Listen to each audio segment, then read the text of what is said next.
Hello राम dear students, welcome to urgent official. मैं सौरभ गिराटी। अपन सोशियोलॉजी सेकंड सेमेस्टर की क्लास स्टार्ट कर दी थी, जिसमें अपन ने 1, 2, 3 इन यूनिट को कंप्लीट कर लिया था। आज अपन इस वीडियो में यूनिट 4 पर 20 मोस्ट इम्पोर्टेंट क्वेश्चन देखेंगे। क्वेश्चन स्टार्ट करने से पहले अगर आप चैनल पे नए हो तो चैनल को सब्सक्राइब करना, और आपको कोई सजेशन हो तो कमेंट के माध्यम से बताना। क्वेश्चन नंबर 1 है, कमज़ोर वर्ग से आप क्या समझते हैं? तो कमज़ोर वर्ग उन सामाजिक समूह को संदर्भित करता है जो ऐतिहासिक, सामाजिक, आर्थिक या राजनीतिक कारणों से हाशिए पर तक खिले गए हैं। इन्हें हंसने पर लोग हंसते हैं और जिन्हें अक्सर भेदभाव, अभाव या शोषण का सामना करना पड़ता है। इनमें अनुसूचित जातियाँ, अनुसूचित जनजातियाँ, पिछड़े वर्ग, महिलाएं, बच्चे और दिव्यांगजन भी शामिल हैं। अनुसूचित जातियाँ कौन है और उनकी दो प्रमुख समस्याएं क्या हैं? तो अनुसूचित जातियाँ वे समुदाय हैं जिन्हें ऐतिहासिक रूप में अस्पृश्य माना जाता था और जाति व्यवस्था में सबसे निचले पायदान पर रखा गया है। उनकी दो प्रमुख समस्याएं सामाजिक बहिष्कार और भेदभाव। अस्पृश्यता का अवशिष्ट प्रभाव, आर्थिक व शैक्षणिक पिछड़ापन। क्वेश्चन नंबर 3 है, अनुसूचित जनजातियाँ कौन हैं और उनकी दो प्रमुख समस्याएं क्या हैं? तो अनुसूचित जनजातियाँ वे समुदाय हैं जो परंपरागत रूप से अपनी विशिष्ट संस्कृति, भौगोलिक अलगाव और आर्थिक पिछड़ेपन के लिए जाने जाते हैं। उनकी दो प्रमुख समस्याएं हैं वन संसाधनों तक पहुँच का नुकसान, वन कानूनों के कारण, और विकास परियोजनाओं के कारण विस्थापन व पुनर्वास की समस्याएं। क्वेश्चन नंबर 4 है, अन्य पिछड़े वर्ग कौन है और उन्हें आरक्षण क्यों दिया जाता है? तो अन्य पिछड़े वर्ग ओबीसी, सामाजिक और शैक्षणिक रूप से पिछड़े हुए वर्ग, एससी और एसटी में शामिल नहीं है। उन्हें आरक्षण इसलिए दिया गया है ताकि ऐतिहासिक रूप से हुए अन्याय और अवसरों की कमी की भरपाई की जा सके। उन्हें शिक्षा व सरकारी नौकरियों में समान प्रतिनिधित्व प्राप्त हो सके। क्वेश्चन नंबर 5 है, अनुसूचित जातियों के सामने वर्तमान में अस्पृश्यता से संबंधित दो प्रमुख चुनौतियां क्या हैं? तो अनुसूचित जातियों के सामने वर्तमान में अस्पृश्यता से संबंधित दो प्रमुख चुनौतियां हैं जातिगत हिंसा और घृणा, अपराधों का जारी रहना तथा सामाजिक समारोह और सार्वजनिक स्थानों पर भेदभाव। यद्यपि यह कानूनी रूप से प्रतिबंध है, व्यवहार में अभी भी चुनौतियाँ दे रहा है। क्वेश्चन नंबर 6 है, अनुसूचित जनजातियों के विकास से संबंधित दो प्रमुख दुविधाएं क्या हैं? तो अनुसूचित जनजातियों के विकास में संबंधित दो प्रमुख दुविधाएं हैं विकास परियोजनाएं, जैसे कि बांध के कारण उनके पारंपरिक आवासों और आजीविका का नुकसान, तथा मुख्य धारा में शामिल होने पर उनकी विशिष्ट संस्कृति और पहचान के क्षरण का जोखिम। क्वेश्चन नंबर 7 है, ओबीसी के भीतर क्रीमी लेयर की अवधारणा क्या है और इसका क्या उद्देश्य है? तो ओबीसी के भीतर क्रीमी लेयर की अवधारणा का अर्थ है ओबीसी समुदाय के वे सदस्य जो आर्थिक रूप से संपन्न है और जिन्हें आरक्षण लाभ की आवश्यकता नहीं है। इसका उद्देश्य यह सुनिश्चित करना है कि आरक्षण के लाभ वास्तव में सबसे पिछड़े और ज़रूरतमंद ओबीसी तक पहुँचे, न कि सिर्फ संपन्न वर्ग तक। क्वेश्चन नंबर 8 है, अनुसूचित जातियों के लिए संवैधानिक रूप से कौन कौन से दो प्रमुख सुरक्षा उपाय प्रदान किए गए हैं? तो अनुसूचित जातियों के लिए संविधान के रूप में दो प्रमुख सुरक्षा उपाय अनुच्छेद 17 अस्पृश्यता का उन्मूलन और शिक्षा व सरकारी नौकरियों में आरक्षण अनुच्छेद 15 भाग 4, अनुच्छेद 16 भाग 4 प्रदान किए गए हैं। इसके अलावा भेदभाव के खिलाफ कई कानूनी प्रावधान भी किए गए हैं। क्वेश्चन नंबर 9 है, अनुसूचित जनजातियों के लिए 5वीं अनुसूची और 6ठी अनुसूची का क्या महत्व है? तो 5वीं अनुसूची जनजातीय आबादी वाले राज्यों में जनजातीय क्षेत्रों के प्रशासन और नियंत्रण से संबंधित है। छठी अनुसूची असम, मेघालय, त्रिपुरा और मिजोरम में जनजातीय क्षेत्रों के लिए स्वायत्त जिला परिषदों का प्रावधान करती हैं, जो उन्हें स्वशासन और अपनी संस्कृति के संरक्षण का अधिकार देती है। क्वेश्चन नंबर 10 है, वन अधिकार अधिनियम 2006 अनुसूचित जनजातियों के लिए क्यों महत्वपूर्ण है?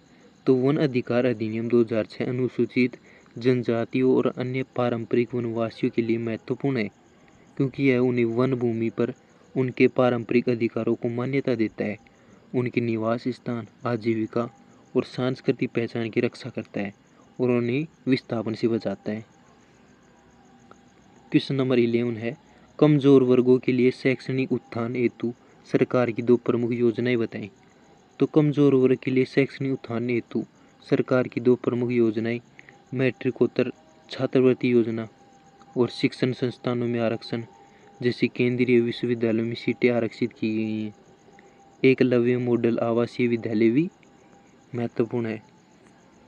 क्वेश्चन नंबर 12 है, आर्थिक असमानता को कम करने में कमजोर वर्गों के लिए रोजगार सृजन कार्यक्रमों की क्या भूमिका है? तो आर्थिक असमानता को कम करने में कमजोर वर्गों के लिए रोजगार सृजन कार्यक्रमों जैसे मनरेगा, पीएम किसान की महत्वपूर्ण भूमिका है। ये कार्यक्रम आजीविका प्रदान करते हैं, आय में सुधार करते हैं और उन्हें आर्थिक रूप से सशक्त बनाते हैं, जिससे वे गरीबी के दुष्चक्र से बाहर निकल सकें। क्वेश्चन नंबर 13 है, महिलाओं को कमजोर वर्ग क्यों माना जाता है और उनके सामने 2 प्रमुख चुनौतियां क्या हैं? तो महिलाओं को कमजोर वर्ग इसलिए माना जाता है क्योंकि वे पितृसत्तात्मक सामाजिक संरचनाओं के कारण भेदभाव, हिंसा, असमानता का सामना करती हैं। उनकी 2 प्रमुख चुनौतियां हैं लैंगिक आधारित हिंसा, घरेलू हिंसा, यौन उत्पीड़न और शिक्षा व रोजगार के अवसरों तक सीमित पहुंच। क्वेश्चन नंबर 14 है, बाल विकास से संबंधित 2 प्रमुख समस्याएं क्या हैं और सरकार क्या कर रही है, इसका उपाय क्या है? तो बालकों के संबंध में बाल विकास से संबंधित 2 प्रमुख समस्याएं बाल कुपोषण और बाल श्रम है। सरकार पोषण अभियान जैसे कार्यक्रम चला रही है और बाल श्रम निषेध और विनियमन अधिनियम जैसे कानून के माध्यम से बाल श्रम पर रोक लगा रही है, यानी खाना भी दे रहे हैं बच्चों को स्कूल में, मिड डे मील, है ना। क्वेश्चन नंबर 15 है, दिव्यांगजन को कमजोर वर्ग क्यों माना जाता है और उनकी 2 समस्याएं क्या हैं? तो दिव्यांगजन को कमजोर वर्ग माना जाता है क्योंकि उन्हें सामाजिक बाधाओं, भेदभाव और आधारभूत संरचना की कमी के कारण शिक्षा, रोजगार और सार्वजनिक सेवाओं तक पहुंचने में कठिनाई का सामना करना पड़ता है।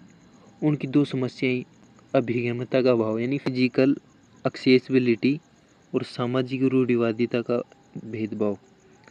दिव्यांगजन यानी कि जो थोड़े डिसेबल होते हैं फिजिकल से, थोड़ी यानी कि हाथ पैरों में दिक्कत है या फिर वैसे मेंटली हेल्थ से खराब है वो। क्वेश्चन नंबर 16 है, दिव्यांगजनों के सशक्तिकरण के लिए सरकार की 2 प्रमुख पहलें क्या हैं? तो दिव्यांगजनों के सशक्तिकरण के लिए सरकार की 2 प्रमुख पहलें सुगम्य भारत अभियान, सार्वजनिक स्थानों को सुलभ बनाना और दिव्यांगजन अधिकार अधिनियम 2016 जो उनके अधिकारों की रक्षा करता है और भेदभाव को प्रतिबंधित करता है यानी रोकता है। क्वेश्चन नंबर 17 है, वृद्धजन के सामने 2 प्रमुख समस्याएं क्या हैं, यानी अपने बड़े बुढ़कों को क्या दिक्कत आती है बुढ़ापे में? तो वृद्धजन के सामने 2 प्रमुख समस्याएं हैं आर्थिक असुरक्षा, पेंशन की कमी, स्वास्थ्य खर्च और सामाजिक अलगाव व उपेक्षा। स्वास्थ्य सेवाओं तक पहुंच और वृद्धजनों की कमी भी महत्वपूर्ण मुद्दे हैं। क्वेश्चन नंबर 18 है, वृद्धजनों के कल्याण के लिए सरकार द्वारा कौन से उपाय किए जा रहे हैं? तो वृद्धजनों के कल्याण के लिए सरकार द्वारा राष्ट्रीय वयोश्री योजना, गरीब वरिष्ठ नागरिकों सहायता उपकरण और इंदिरा गांधी राष्ट्रीय वृद्धावस्था पेंशन योजना जैसी पहले की जा रही है। माता पिता और वरिष्ठ नागरिकों का भरण पोषण तथा कल्याण अधिनियम भी उन्हें कानूनी सुरक्षा प्रदान करता है। क्वेश्चन नंबर 19 है, भारत में ट्रांसजेंडर समुदाय को कमजोर वर्ग क्यों माना जाता है और उनके सामने कौन सी चुनौतियाँ आ रही हैं। तो भारत में ट्रांसजेंडर समुदाय को कमज़ोर वर्ग माना जाता है, क्योंकि उन्हें गंभीर सामाजिक भेदभाव, कलंक, हिंसा और पहचान की अस्वीकृति का सामना करना पड़ता है। उनके सामने शिक्षा, रोजगार, स्वास्थ्य सेवा तक पहुँच और सामाजिक स्वीकृति प्राप्त करने जैसी चुनौतियाँ नहीं है। चुनौतियाँ हैं, क्यों नहीं है यार, मतलब समस्याएं हैं उनके पास। क्वेश्चन नंबर 20 है, कमजोर वर्गों के लिए मुख्य धारा में लाने की अवधारणा का अर्थ क्या है। तो कमजोर वर्गों के लिए मुख्य धारा में लाने की अवधारणा का अर्थ है उन्हें समाज की सभी प्रक्रियाओं और विकास के अवसरों में समान भागीदार बनाना। इसका लक्ष्य यह सुनिश्चित करना है कि वे शिक्षा, रोजगार, स्वास्थ्य और निर्णय लेने में बिना किसी भेदभाव के समान रूप से शामिल हो। ऐसे करके 20 मोस्ट इंपॉर्टेंट क्वेश्चन कंप्लीट हो गए। अगर इसकी PDF चाहिए तो अपने टेलीग्राम चैनल को ज्वाइन कर लेना। अगर और कोई डाउट हो, पर्सनल मेरे से बात करनी है, तो अपना इंस्टाग्राम अकाउंट है उसको भी फॉलो कर लेना। धन्यवाद, मिलेंगे अगले वीडियो में। तब तक के लिए टेक केयर, बाय बाय।